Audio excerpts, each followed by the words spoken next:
there are people who are earning all around this world so disproportionate to the action that they are offering that you could not possibly reconcile the wealth that's flowing to them. You just can't reconcile it. There are a majority of people that are accustomed to performing an action and receiving a financial response, performing an action and receiving a financial response. And when your income is tied to an action, the amount that you can receive proportionately is minuscule. And we would put the lottery even in that same sort of category. When you're trying to make it happen by performing an action, you are limited by the beliefs that you have about time and space. In other words, you will say, I only make this much per hour, and there's only this many hours in a day. And then you can work overtime, and you can work double time, and you can work extra time, and you can leverage your time in different ways. But until you leverage through alignment, you really are in the category with millions of other people where not very much is going to happen. Where if you say, okay, I'm willing to play the game differently. I'm willing to accept on faith, maybe a little, that Abraham's right, and that all of the struggling that I've done has put a lot of money for me in vibrational escrow. And I'm willing to go on faith that this universe is abundance, and that there is an open valve for me through which I can receive abundance. I'm willing to go along with that idea. And I'm willing to play it that way for just a little while, where instead of considering action in relationship to money, I instead consider emotion in relationship to money. How do I feel about money? How do I feel about money?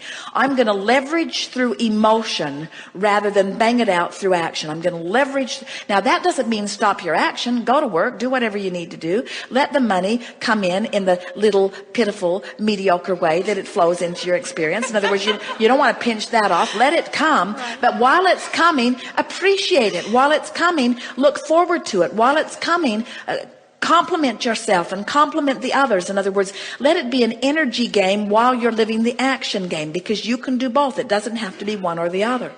And then what you will begin to notice, when you find ways of changing the way you feel about money. For example, when you go to purchase something and you're shocked at the cost of it. Esther remembers years ago going into a department store and seeing the most beautiful blouse that she had ever seen. And her heart just leaped because she liked it and wanted it.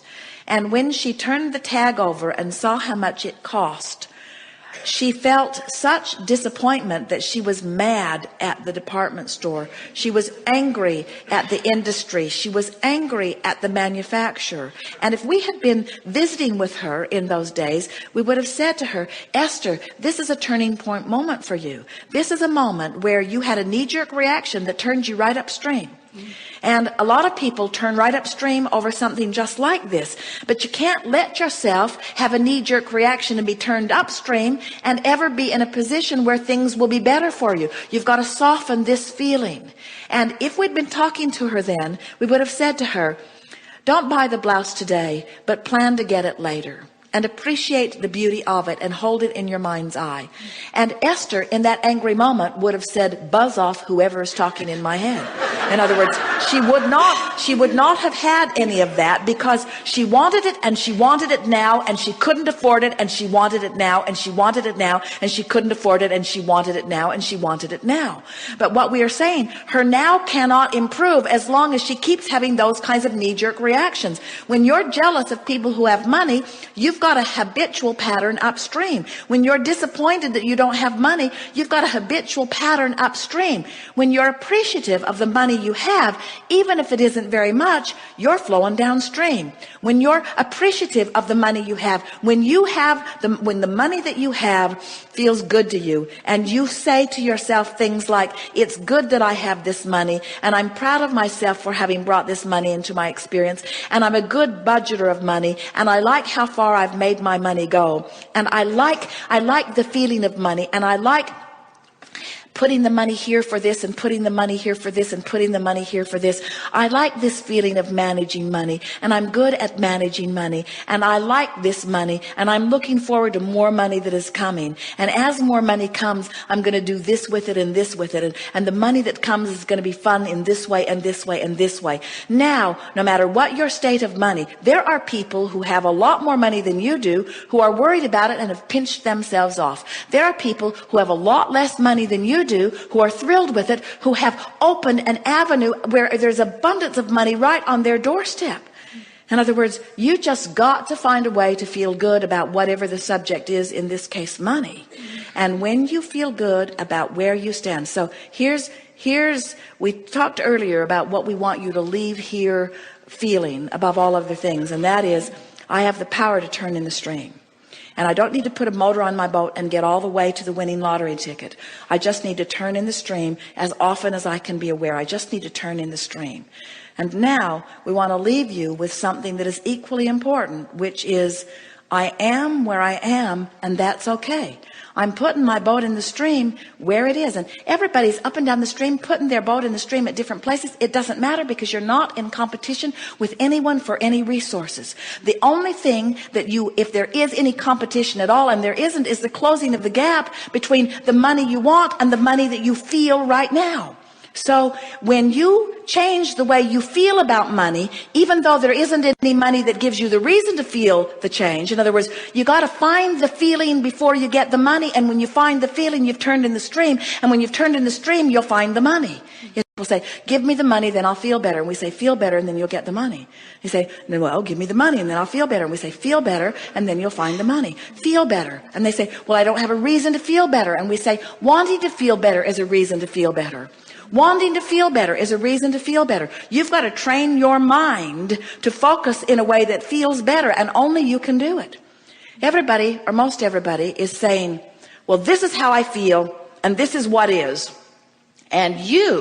And when they mean you, they're talking to their mate, they're talking to their kids, they're talking to their employer, they're talking to their employees, they're talking to other people in traffic, and they're talking to the government, usually. That's who. And you need to do something different so that I can feel different.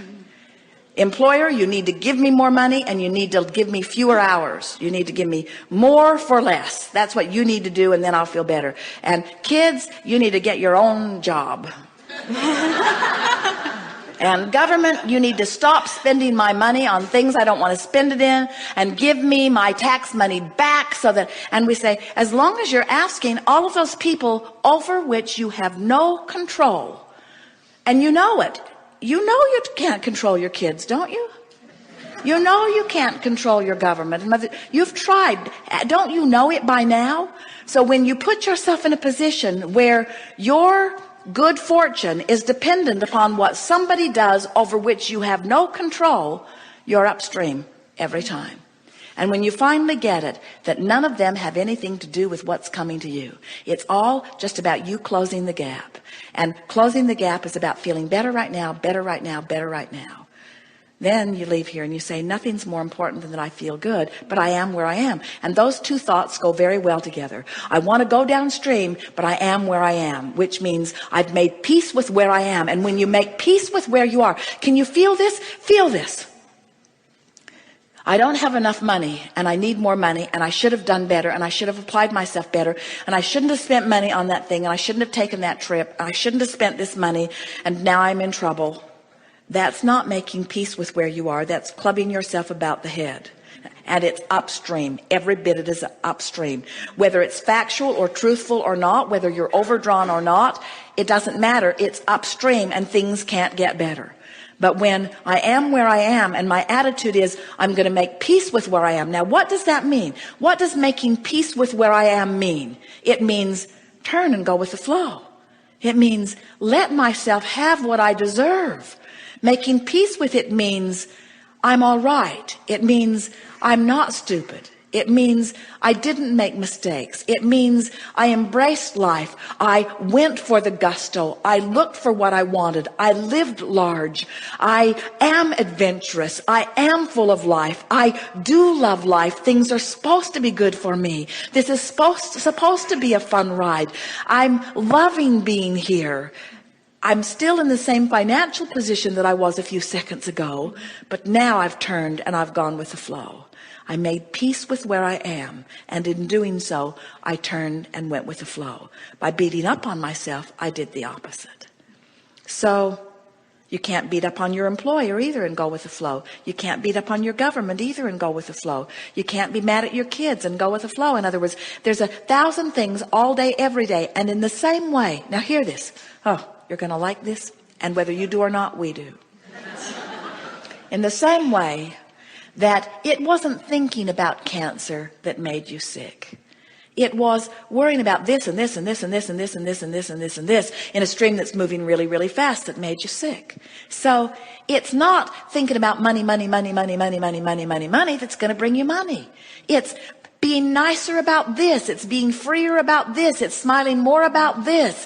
It's about loving this one more. It's about letting go of that grudge. It's about forgetting that embarrassing moment. It's about activating the things about you and about others that feel good when you do it. It's about giving yourself a break. It's about patting yourself on the back. It's about loving other people. It's about forgetting the slights that people have given you. It's about understanding them. It's about giving them the benefit of the doubt. It's about giving them a break. It's about not beating the drum of that. It's about not digging up the past and trying to use it to justify why things are screwed up now. It's about acknowledging that I am where I am, and where I am's okay. And everything that I am is as a result of everything that I've lived, and Source adores me right now, so why not me? Why not me adoring me too? Why not me loving me? Why not me loving me enough to let the abundance flow, the abundance of clarity, the abundance of vitality, the abundance of money, the abundance of friends? Why not me allow that in me? Source is doing it. Source is doing it. And Source is just the greater part of me. Why not me? And we say, you can do it, friends. It's the most natural thing in the world. You are pure positive energy beings. You've come forth into this experience, and these delightful women have described to you the way they felt. They remember they felt when they were young, and you remember it too on some level of your being. If there is anything that we can leave with you, it is this. We want you to remember how we feel about you so much that you feel that way too. We want you to no longer be afraid of anything, because there isn't anything to be afraid of. We want you to sit in a seminar and cough all day long and say, I am where I am. So what? So what? I am where I am. I came. I didn't feel all that good, but I came, and I'm glad I came. We want you to not have enough money to pay your bills and say, I paid what I can pay. I'm doing the best that I can. We want you to let the comparison between who you really are and who you are be the only thing that matters. And we want you to factor out all of those naysayers and all of those who need you to be different so that they can feel better, because you can't be different enough that they can feel better very long.